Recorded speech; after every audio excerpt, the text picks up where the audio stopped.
My throat was dry. Greetings and salutations. No. Head covered, face wash, body covered. Greetings and salutations. This is your girl, Outspoken Diva. You have seen too many shenanigans, too many flubs, and me drinking water. So you know what I'm doing, right? I am what? Answering your questions. Any household items. Oh, as of the time of recording this, and probably when I post it, I would have ended Gender Friends by now, so that series is over. So it's a wonderful label of love. I loved it, loved doing that, getting that my opinion out, because y'all were getting on my nerves talking about it, and y'all know how I am. But if you have any questions pertaining to Gender Friends, you can answer them. You can ask me still, and they will be answered with the general population of answering your questions, questions, and like those. I mean, just like I did with Gender Friends, I will answer you directly. I'll answer you, and then we'll put them on video. One day, video later. So. Okay, I never answer I answer you personally, but I never. The first time I answering the question is not on the video. Believe it or not. I know my stumbling and bumbling will do that, but that's because I'm just kind of awkward like that, right? For this, we have 4 questions. They all should be pretty fun, or at least fun to me. So my type of fun. Woohoo! So let's get started. We have my normal readers already. So yeah. Male platonic friends opening the doors for their platonic female friends has gone viral. Do your opposite gender friends open your doors? Shout out to you using opposite gender friend. Love that. Yes, but not all of my doors. Of course, if you watch Gender Friends, you know that I consider my friends, my best friend, my male best friend, well, my friends, all my friends, my best friends are my siblings, and my friends, my close friends are my cousins. They're my family I got to choose, right? So, naturally, my best friend, LJ, my male best friend, is my brother. And then little brother, my close friend, he's like my cousins. And all of my interactions with men, for how I learned some of the rules, was through interacting with my cousin. I have a plethora of male cousins. I'm in between a group of boys. There's my sister, and then there's some boys behind her. Well, actually, one of my cousins and her are born on the same day. They're just hours apart. They're like cousin twins. And then me, there's a boy in front of me. There's a boy after him. Then there's a boy in front of me, and then 2 boys after me. So, and that's just my immediate family. On my grandmother's side of the family, I am sandwiched in between even 2 more boys. I have a cousin that's like a couple of weeks older than me, and then a male cousin that's a couple of months, like a month and a half younger than me. So I am in how I maneuver with guys. It's because how I maneuver with them. So yeah, and some of my lessons, especially about opening doors, comes because of my cousins. Car doors. My male friends don't have to open my car doors. My male friends, I would let them do just like what my cousins do. My cousins and my brother-in-law can text me and say, I'm on my way. They can text me and say, I'm outside. Guys who I am dating, you can text me and say you're on your way. Do not text me and say you outside. Don't honk your horn. No one, only person who honks their horn is my aunt and my sister. Those are the only people who honk their horn now come outside. Men do not honk their horns. I don't know if that's a gentle chivalry thing, but there's no honking horns. But my cousins and my friends, they can, they can say, I'm outside, and I'm gonna come outside. My brother-in-law can do that too, and then I'm gonna open my door to get in the car. Only time my brother-in-law opens my door is if my sister is with us, so if I'm with them, so That's the only time. So yeah, but doors in public, you know, like the mall, church, restaurants, wherever, they're opening my door. Okay, and I learned that lesson when I was a child. I learned it like when I was like third grade. My uncle, rest in peace, Uncle Junior. He didn't live here. He was in the Air Force, and he lived in Colorado. And his two sons, my cousin L, who was RIP to him too, um, who was 2, 3 years older than me, and my cousin Mike are his sons. My cousin Mike is a year younger than me. Are his sons, so they lived in Colorado, but they would come home in the summertime and holiday time. So this holiday time, and then there's my cousin Dee Dee, who's a year younger than Mike. So he takes all of us to the museums at the Fair Park. Okay, get us out, field trip, yay. Okay. So the only time I was ever disciplined by my uncle, I got fussed at because I was touching the door. I was about to open the door, and he was like, "Hey, little lady, you don't do that. No, ma'am. You don't do that. Don't touch that door." And then he thumps my cousins in the head. It's the 80s. Don't be talking about, "Oh my God, just physical punch." Yeah, okay, it happened. Okay, everybody's okay. Thumped him because I touched the door. That was kind of nice to them for the rest of the day, especially Dee Dee, because I don't know if Dee Dee had that lesson or not yet. So I was kind of nice to everybody because I kind of felt bad because I did it, but okay. But so then that's how I learned. Now, years later, I kind of forget this lesson. And there was times where little brother and Eljo would be fussing like, "Who raised y'all? Why are y'all touching doors?" I can go in public. I mean, it wasn't just them. I would be at. I remember going to this fish spot that's a few blocks from me, and I went to push back. I had my order in my hand, and this guy was like, "I got the door." I was like, "Oh, okay." And he was like, "Y'all not used to that kind of behavior, because y'all ain't got no men around you." And I just kind of had to take that fussing because there are all men don't open your door. Okay, so you kind of forget, so the chivalry, sometimes you forget. So you just kind of take that lick. So now I expect my door to be open. No, when I'm in public. Like I said, I don't expect my car door to get open. But when I'm in public and I'm around men, I expect my door to be open. So it's just how it is. So yeah, my platonic friends are opening my doors. The door in public, yeah, wherever I am, restaurant, church, movies, wherever, you open my door. Okay, I said corridors. No, I can open my door. That's not a problem. But yeah, open the door. So. It's just how it is. I'm sorry, if that's not y'all's thing, that's it. But yeah, they're opening my door. I'm talking too much. Let's go to the next question. Why did I say that right there? Let's go to the next question. What is the most overrated restaurant in your opinion, nationally and locally? Your favorite chain restaurant and your top local top echelon restaurant.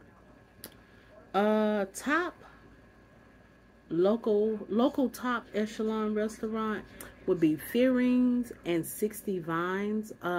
Whenever I tell y'all, treat yourselves in Dallas, Texas, go to those two places. Fearings, I got to meet Dean Fearing one time. We were going to brunch, LJ and my best friend, June Bestie, TT. We went to brunch. This was when it was still 3 courses for brunches. It's a little different now. But one of them wanted a mimosa that wasn't, and they were like, "Yeah, we can make any mimosa that you would like." And one of them wanted a different kind of mimosa, and Mr. Dean Fearing came in to see, did we like it and stuff like that. And, he was like, yeah, he's like, okay. And he made a note like, okay, I know how to make that, And at 60 Vines, I mean, the food was wonderful. I mean, both places, the food is wonderful, okay? But 60 Vines, which is in the Crescent Hotel. Fearings is in Ritz-Carlton. 60 Vines in the Crescent Hotel. If you get the hot tea, they have like a they call it a tea catalog, and you get to pick out your own teas and stuff. But both of them are they have delicious food. Like I said, the atmosphere and the service is wonderful. It's worth the pennies. Okay, it's worth its dollars. It's worth the worth. Okay. National favorite chain restaurant. Favorite chain restaurant is actually my favorite restaurant, believe it or not. And after all of y'all was talking about we are not accepting dates to this place, I was in very much disagreement with y'all because I am going to. Someone takes me to Cheesecake Factory on a date, I'm going. If my friends want to take me to Cheesecake Factory, I'm going. If my mother wants to take me to Cheesecake Factory, I'm going. Anybody want to take me to Cheesecake Factory that's a safe person, a safe, wonderful person, you know, we're going to Cheesecake Factory, okay? If I want to take myself to Cheesecake Factory, I'm going to Cheesecake Factory. That's my favorite place. I have all my things that I like, everything but liquor, because I've never had alcoholic drink. I don't have to have cocktails everywhere, so, and Cheesecake Factory is not a place I've ever had. But that tropical iced tea, if you never had it, treat yourself. But yeah, so yeah, Cheesecake Factory is my favorite chain restaurant. But it is my favorite restaurant. Most overrated restaurants, in my opinion, nationally, we're gonna talk about Denny's. Denny's is just diner food. I only go to Denny's because I'm with people who love Denny's. Denny's is never my choice. Even back when, you know, the club days, you know. And, you know, you leave the club or the party and, you know, what's open. I'd rather go to Waffle House or IHOP any day. I'd rather get some fast food before I get Denny's. It's just, like I say, it's just diner food to me. So, it's more overrated. And then locally, so, half of Black Dallas is just gasp at me. At least half. Probably half. Probably one third to one half is gonna gasp. I'm not wild about Rudy's. I'm not. It's over salted chicken. They fried it in salt. No, it's already seasoned when you fried it, right? And then they throw seasoned salt on top of it. It's over salted. It's, you know, I do not like that. I do not like Rudy's. Also, because I am from South Dallas, I'm from the South. I'm a Southern girl. I prefer Henderson's. I grew up on Henderson's. Rudy's didn't come to, like, I think I was in high school when Rudy's came. But I grew up on Henderson's especially back when it was on Oakland. Y'all know it is Malcolm X now. And now, especially now, I mean, you know, I grew up when it was there. Then it would move to, I'm about to say Grand, but that's not the name. It's straight Al Lipscomb, you know. My only problem with Henderson's is even if you call it in, you still gonna wait 20 to 30 minutes, and that is annoying. But the chicken is worth it. But y'all are sitting in lines on Lancaster, for Rudy's. So, you know, the wait is still the wait. But like I said, I do not like Rudy's. Is not all that to me. I'm sorry. So yeah. Next question. Who was worse, Cousin Faith of Soul Food or Cousin Ebony of Players Club? I saw this question on one of my club sisters, who is also my pure romance consultant. If you need a pure romance consultant, I'll leave her stuff down below. Terry, I saw that on her page today, and I said I was going to include it for the funness. Spoiler alert, both ladies sleep with their cousin's man. Faye sleeps with her cousin Terry's husband. Ebony sleeps with her cousin Diana's boyfriend, okay? So both of them pretty foul, okay? But because I give a half a pinky of grace to people under 25 and a whole pinky of grace for people under 21, is the only reason why Faith is going to be worse than Ebony. Faith, I think Faith was supposed to be in her late 20s, maybe 30s. I never knew how old they were supposed to be on Soul Food. But, you know, she was supposed to know better. They were pretty older, much older, okay, on Sofa. So, and I always felt like she was a little bit older than Bird. And Bird gave me like, she was like 27, 28. Faith was maybe like 29. So, okay. But Ebony was like, Ebony, Ebony was 20. I had her more like 18, 19, maybe 20. So that's the only reason why Faith is worse than Ebony. That's the only reason. It's because it's the age thing. But both of them were pretty, very foul. Very foul. You don't sleep with your cousins, man. Okay, that you know was wrong. So, yeah. Okay, last question. Someone hit me up and told me to watch Squadcast for this video. I mean, for this question, and I did. And they want me to answer it. Drive across the country in the bed of a pickup truck or in a luxury car with no music or AC. Okay. I've read the Bible, so I know that it's not there, but it might need to be there. At no time in this world is every place the same temperature. At no point in this world that every place in the same day has the same weather forecast, right? So we talking about across the country. We talking about the United States. So we talking about from sea to shining sea. That's east to west, right? Or west to east, right? And we talking about from the tip to the top. We talking about from the north to the south to the north, right? Okay. And I'm still gonna be in a luxury car with no AC and no music. I figure out how to talk to somebody or go to sleep or whatever. I talk to the driver, whatever was going on. Or, you know, I can, if I'm driving, I'm gonna talk.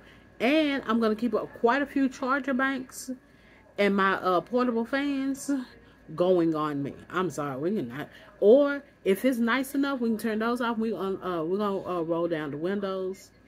Or I might just put a bag of ice in my lap. Okay? I'm sorry. Because at no point will I be getting rained on. The heat will not be beaming down on me. The elements, rocks and dirt and stuff will not be hitting me. I'd rather be in a car instead of, I have been in cars that don't have AC. It's better than walking. So, and yeah, being on the bed of a car. I don't think I've only been on the bed of a truck once anyway in my life. I know I'm from Texas, but again, I have lived some princess life. Okay, this is the most masculine I am at this age now. I don't do, you know, I never did that. And growing up, no one had a pickup truck. Well, my grandfather's best friend, Uncle Buddy, but he put us on the inside of the truck. So, yeah, no. So, yeah, inside of a luxury car with no air and no AC and music is fine by me, okay? All right, I have yammered longer enough. I did not know I could talk that much about these things. Okay, so other than that, if you have any questions, comments, and concerns, you can email me at the email address below. That is in the description box. Or you can leave me a comment down below in the comment section on this video or on the social media site that you see this on, except Facebook. Leave your comments or questions on YouTube. And yeah, I'm flubbing my words because I am tired. I guess my mouth is tired of talking. So other than that, talking to you in adult terms.